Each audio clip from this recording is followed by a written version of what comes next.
me feel good.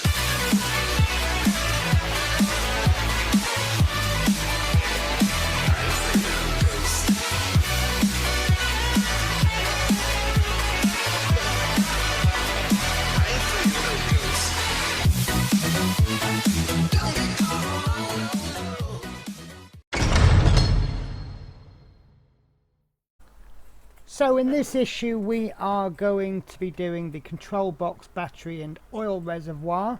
As always, I've just put all my screws away in my little box, and the first thing that we're going to need is the 26A, the control box, and that's not it. That looks like the control box. This is a plastic piece. We are also going to need 26B, the control box lid, and that is simply going to go onto there like that. And I'm just checking to see, to be honest with you, I think this is exactly the same way round, so it doesn't matter which way round it goes. However, there seems to be a gap in there, whereas there doesn't appear to be a gap in the magazine, but I think that's going to be fine. So we're going to need 2 DP screws. So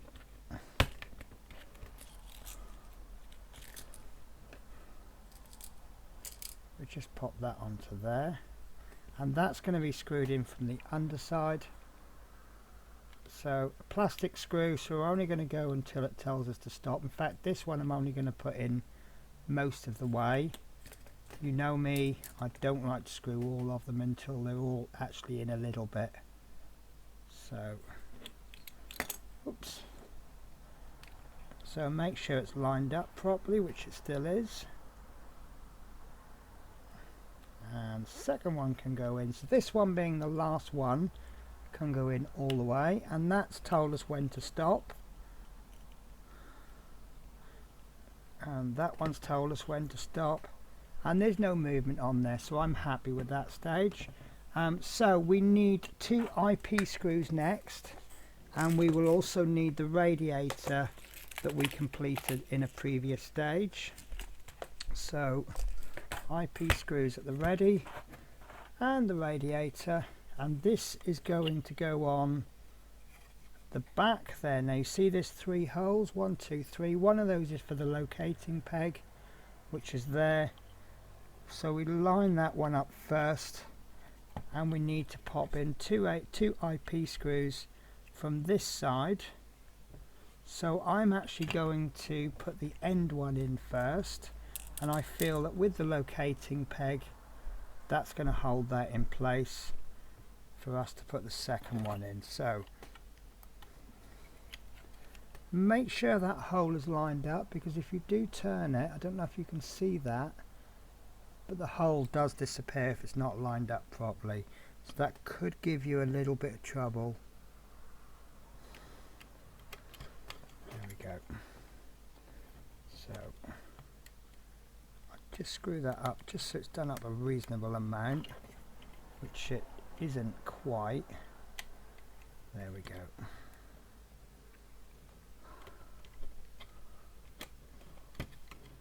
And that's just done up enough so that it's not going to fall out easily. But I'm actually going to change the screwdriver head.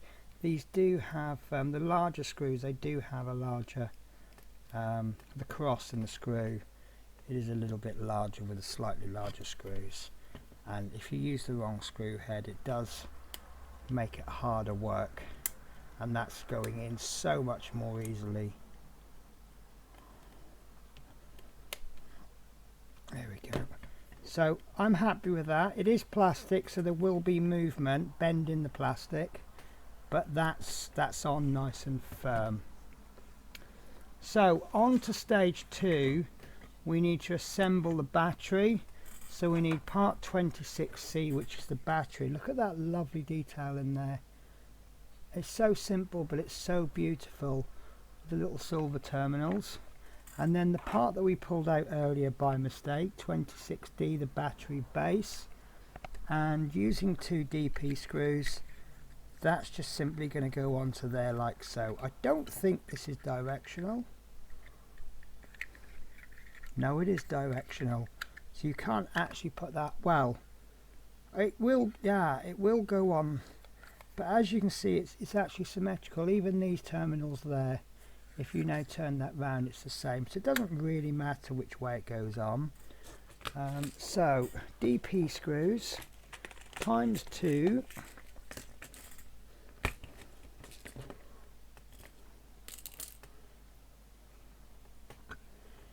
and we'll pop the first one in just as a holding screw, and that's gone in very nice. And the second one, make sure the fit is still there. Oops, make sure it still stays on the screwdriver.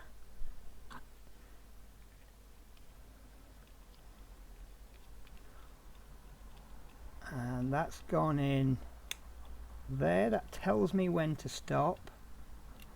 And I don't over tighten because both of these parts are plastic and there's no movement at all on there.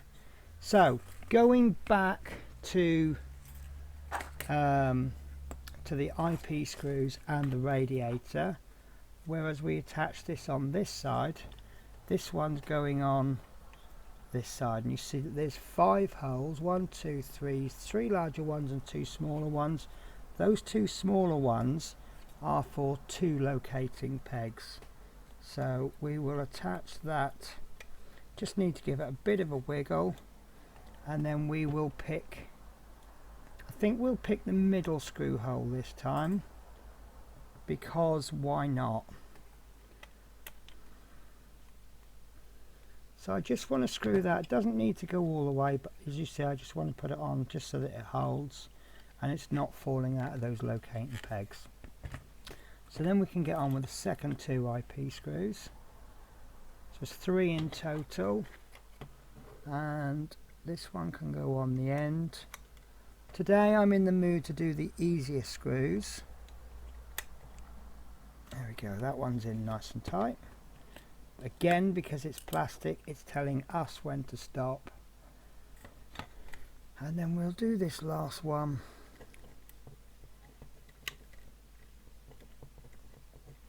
There we go, that's told us to stop. And then we'll go back to the first one and we'll just finish that one off. There we go, and that's on with no movement. There's a little bit of movement there because it's plastic. As you see, it's only held on with this small piece at the bottom, but other than that, that's on really well. So for the next stage, step 3, I'm actually going, well, first of all, let's make the parts and then we can bring in the big beast.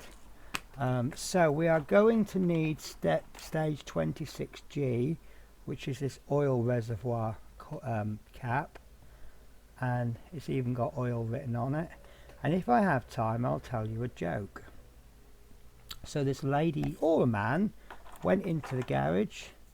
So we're also going to need 26F, which is the oil reservoir. Now I've got a bit of a scratch on mine. Should I be happy or unhappy? And we need 26H, which is the oil reservoir bottom. And this is going to go on like so. It's the only way round it can fit. You want these little 2 bits on the side, and before we do that, we actually need to put the cap on. And because this is actually a removable cap, it doesn't matter which way round it goes on. And I say, and then right, sorry, I've got that completely wrong.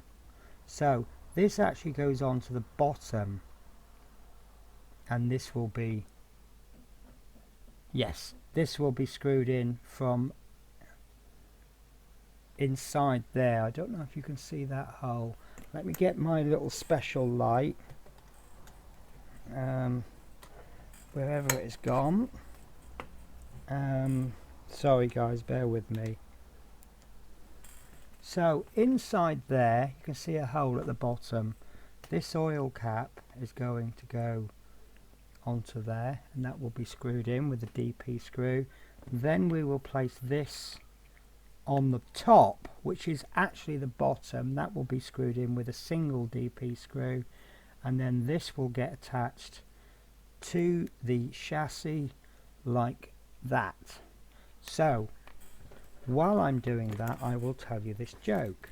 So a man or a woman, a person of undefined sex, goes into the garage and says, I need a 710 cap. And the chappie in the garage says 701 cap. I don't know what you mean. And she says, yeah, no. This person says, oh, I know, it's definitely a 710 cap. I had a look at it, and it says 710 on it. So so the man says, well, I've got no idea what you're talking about. They say, well, it's definitely a 710 cap. They said, well, I really don't know what you're talking about. I've never heard of a 710 cap, and I've been in the business for 30 years. Could you draw this piece? So this person says, yes, certainly I can. Look, it's a 710 cap. So yeah, I hope you found that one funny. So I forgot to tell you that I needed to screw the cap in with an EP screw, and you need to screw the bottom in with a DP screw. Hopefully I managed to get around that by showing you the screw that I was about to put in. And there we go, guys. So I've screwed it in. These are all plastic, so I've just screwed them in so they're tight. They're not going anywhere. So what I need to do now is I need to just move things off the desk, just so that I can make room for the beast. So I'll see you shortly. So this is the overhead view of the chassis. You've got the engine in place there, and where we're actually going to be working is there. Now I have my camera set up, so don't worry, you'll get a close-up. Now before we begin this stage, we are going to screw the same piece in with two different screws, a DM screw and an EM screw. Now I've got them ready on my magnetic mat here. I don't know if you can just see them at the top.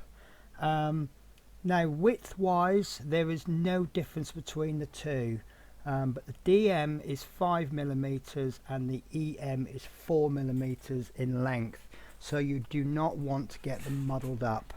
So what we are going to do for this stage, looking at it from the front, we have the air filter there, and we want this oil reservoir with a little tab on the left, which is as we're looking at it, and that's going in. You've got two nobules there, and that's going on like that, and that will actually sit quite nicely there.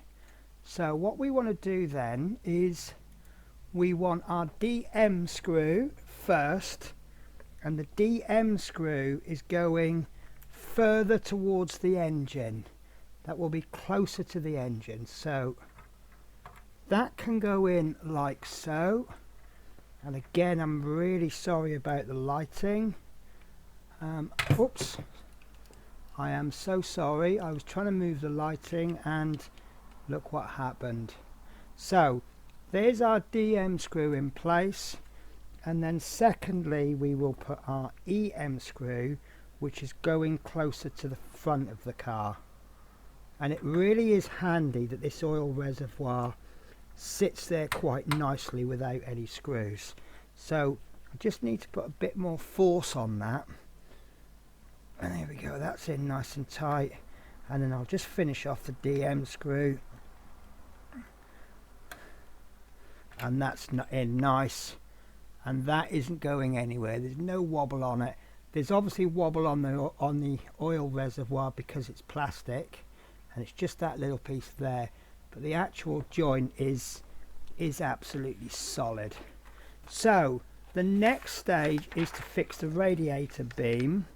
So I'm just going to move the chassis back a little bit, and I'm going to move the camera around, because all the work that we're going to do is going to be on the front. So there's a nice view of my computer in the right and my wardrobe in the background. So I'm just glad I've got the radiator closed. And what we need to do is we need to take this radiator, and looking at it with the with the oil filter behind us, we need the battery on the left. So this is going to wrap around. Sorry, I'm just a little bit confused myself now, because we have, I think that goes there.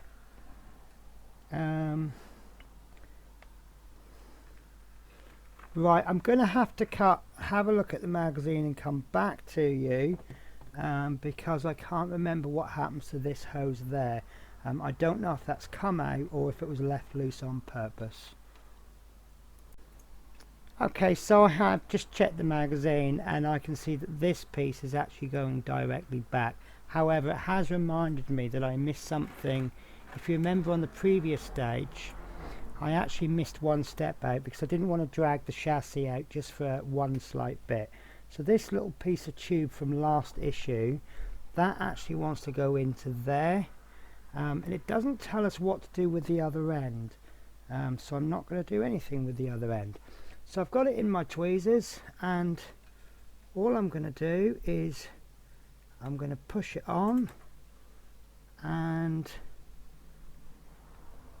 it doesn't want to go. It does want to go. So I found if I squeeze that one on, push that one on very slowly, it does want to go on. However, if it didn't want to go on, all I'd have to do is just pop a cocktail stick up the end, just widen it a bit, and it will go on. So that is on.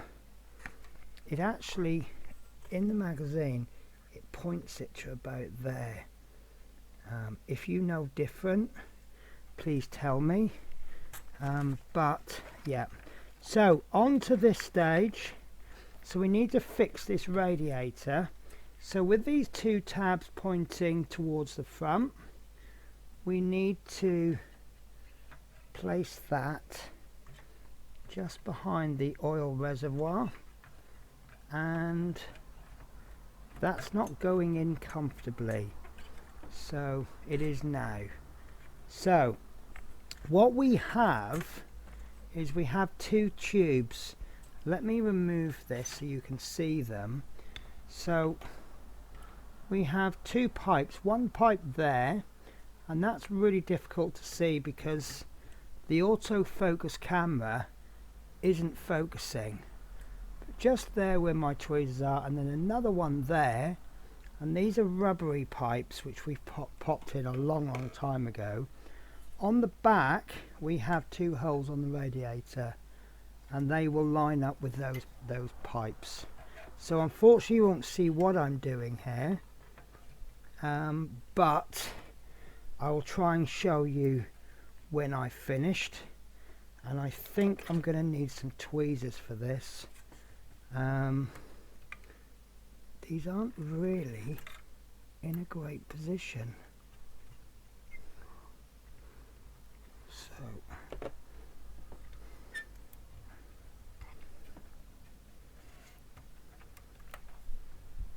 right.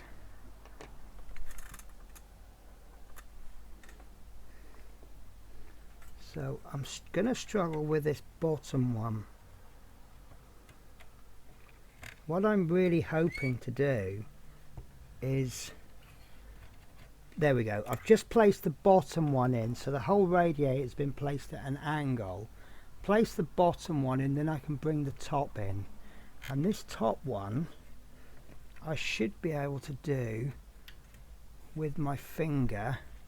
But what we're also looking to do, on the sides here there's two holes, one on each side, that will line up, and in a later step we will be popping a screw into that. So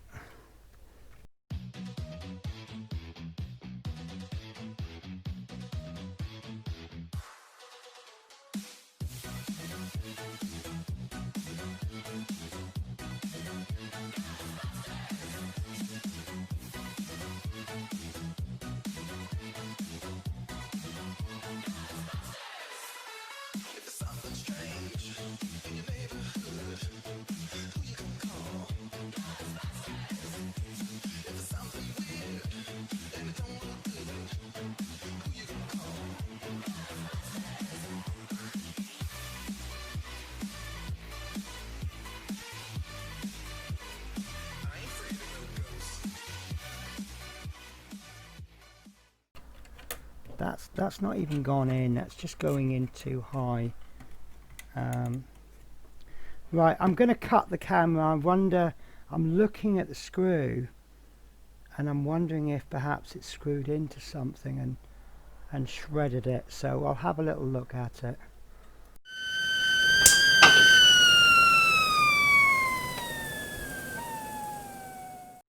So I am so sorry guys, I really hate all this post-production stuff, but in this particular case, once I got it in I couldn't really take it out. I like to put it in and take it out and show you how I've done it.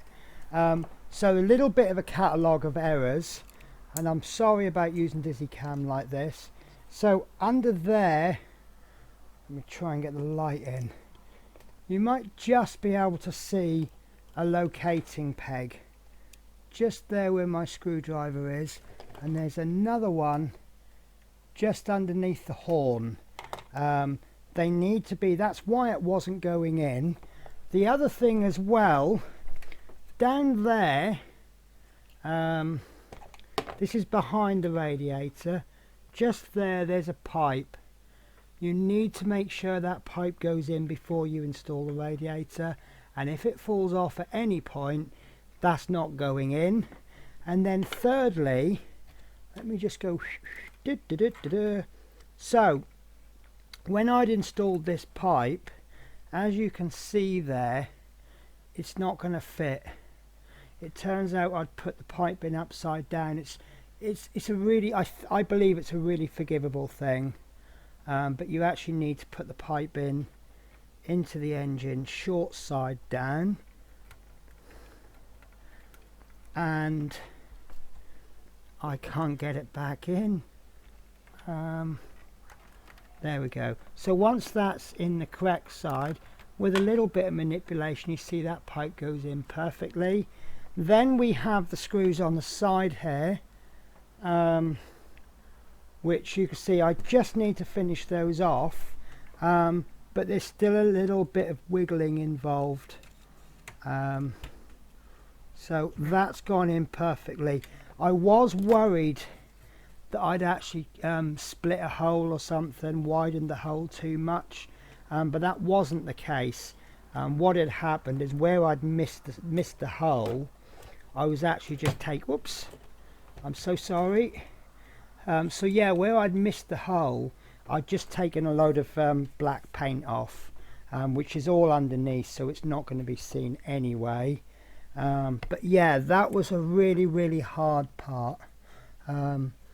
I have never had to work so hard just to install 2 screws, I don't think ever.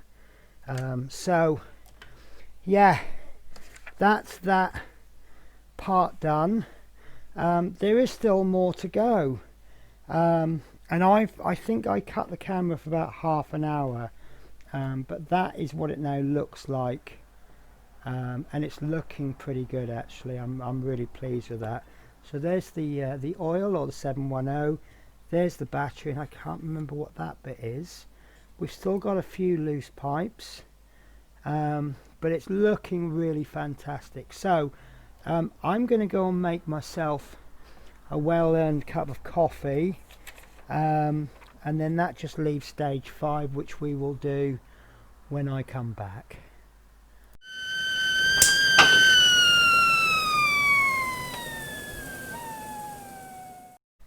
So wow is all I can say. That was really hard work. So what we have got now is 2 pieces that, according to the magazine, I see, sorry, my bad, I've got 3 pieces. So what we want to do now is we have this little piece here. This is piece 26I, and it's called ground terminal, and I've just dropped it. I think it's gone all the way through to the bottom. So when you have a battery, the negative terminal needs to be a ground, and I don't know so much about modern cars, but I know a lot of the older cars, the wire would just be attached to somewhere on the bodywork, somewhere metal, I remember one car I had, it had a painted inside of the body, and the paint had been scraped away, and a screw hole had been drilled in, and the terminal was actually attached.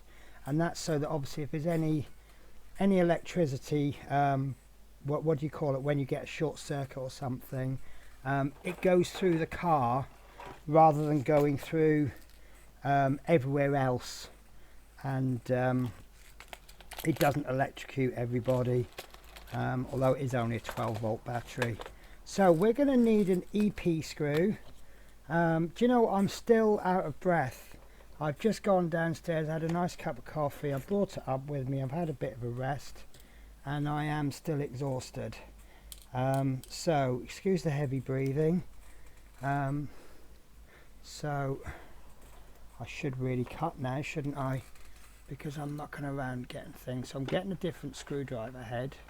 Wow, that's yeah, for 2 screws that's really hard work. I know I said that earlier, but right, there we go. So what I'm going to do, I've got my EP screw ready on my screwdriver, and I'm going to pop the screw into the terminal, and you see there's a little locating peg, and I'm going to put it so that the locating peg is on the screw hole like that, and that's going to go in there. So in fact, I'm going to use tweezers as well because it's a very small fiddly part. So I'm loving these tweezers because they actually hold naturally, rather than you having to hold the tweezers. So normally tweezers will hold tight when you're pushing on them. These actually hold when you're letting go. That means that you can move your left hand and use your left hand to position, and that's come out. That was inconvenient. So I'm just going to give it a couple of turns just to grab, and then I can let go of the tweezers. I can make sure that locating peg is in place, which it is, and then I can tighten up the screw a little bit more because I'm not holding the terminal to stop it from rotating. I do need to just check it regularly, and I think that terminal has actually come out of the hole, which it has. So I need to just undo that a bit. So we'll have to come up with a plan B, which I've still got the screw in. There we go. So I'm holding down the base of the terminal with my fingernail. If you haven't got a fingernail long enough, maybe use a cocktail stick or something, a second screwdriver. Once that locating peg is in, that will probably stay there. So I'm hiding up now because I'm switching hands, because my right hand, being right-handed, has got a little bit more power than my left. And there we go, that's that terminal in. So the next step is to take the, you have 2 of these, but I'll just show you the one. 25E, sorry, 20, it says 25 in the magazine, but it does actually mean 26. Quite interesting there. I will just show you this so you can see that all the numbers are 26. That says 25, and they're all 26, but it does mean 26E, and 26E is a battery terminal, so there are 2 of them, and it's hard to show because they're very small, and we need to plug in one of the hoses, and we're gonna get, so the hoses are 26J battery cable, and it's going to go on like that. So, and I've just dropped it, so I'm not doing very well at the moment, am I? So, okay, that's gone through. So we take the battery hose, and I think this isn't going to go on. Right, so I've got a little bit of, you see there, it's just a little bit more than the peg.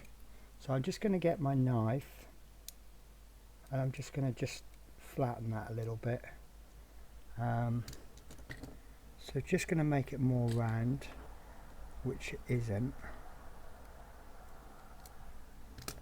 And then we'll just try this. It's better to be too large than too small. There we go, that's going on lovely. And we'll just squeeze that on. There we go. So that's what you're going to end up with. And we need to do that for both of them.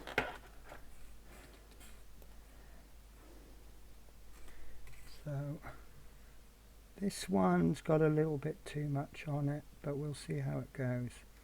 That's actually not bothering too much. I'd rather there was a little bit on there anyway, because it'll just hold that hose on. There we go. And that's on. So what we need to do next is we need to connect one of these, and I'm just trying to get the orientation. So the port closest to the middle, it's only going to go one way. And you see that that's got a slight shape to it, and that's going to fit into there like so. I hope it's going to fit into there like so. There we go. That's a good stiff fit, really good. I don't think that's going to come out easily. So the other end is going to go onto this connector there, and we will almost definitely need our tweezers for this. And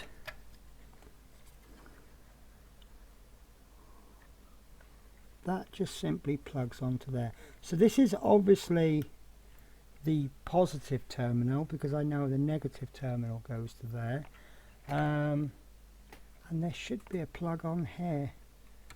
So I think we have forgotten. Yes, I think this one that went on earlier, I think this should have gone on. Yes, so this actually should have gone on in stage 4, so I apologize for that. And this is going to go on to the other end, and this is going to be rather tricky, simply because I have no space for working. No space at all.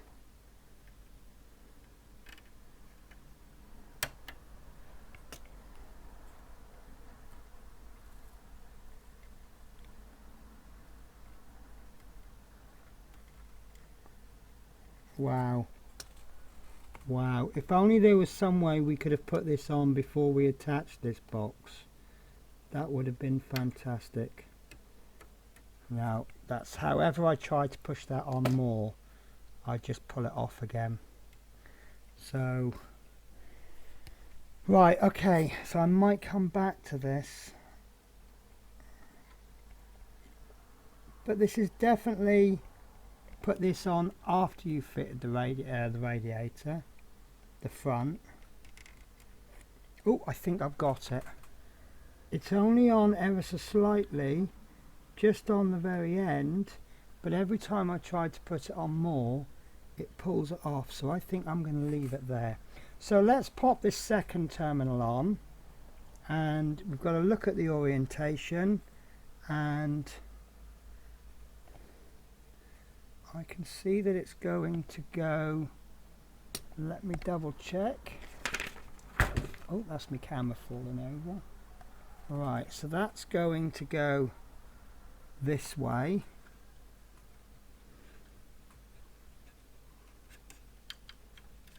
Oh.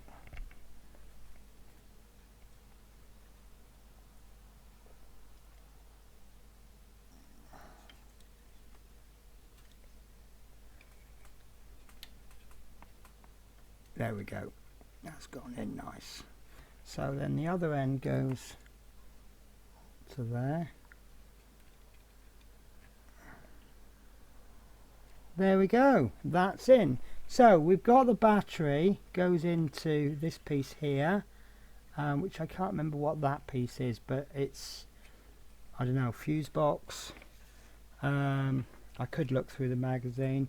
Then it obviously gets all the electrical pulse gets processed and out through there, and that's obviously some kind of mode, because that's got a belt attached to it. And then the negative is always earths on the body. Whew. So guys, that is all I can do on that stage, because that is the last stage of the build. Sorry, the last part of the stage. So yeah, really tricky issue on that one. But I hope you will join me next issue. That is actually the last stage of this book. So that is issue 8 complete. So the next stage that you see will actually be issue 9, which will be stage, I've completely forgotten the stage numbers. So the next stage will be 27, which is a part of issue 9. So thanks for watching, guys, and I hope to see you again.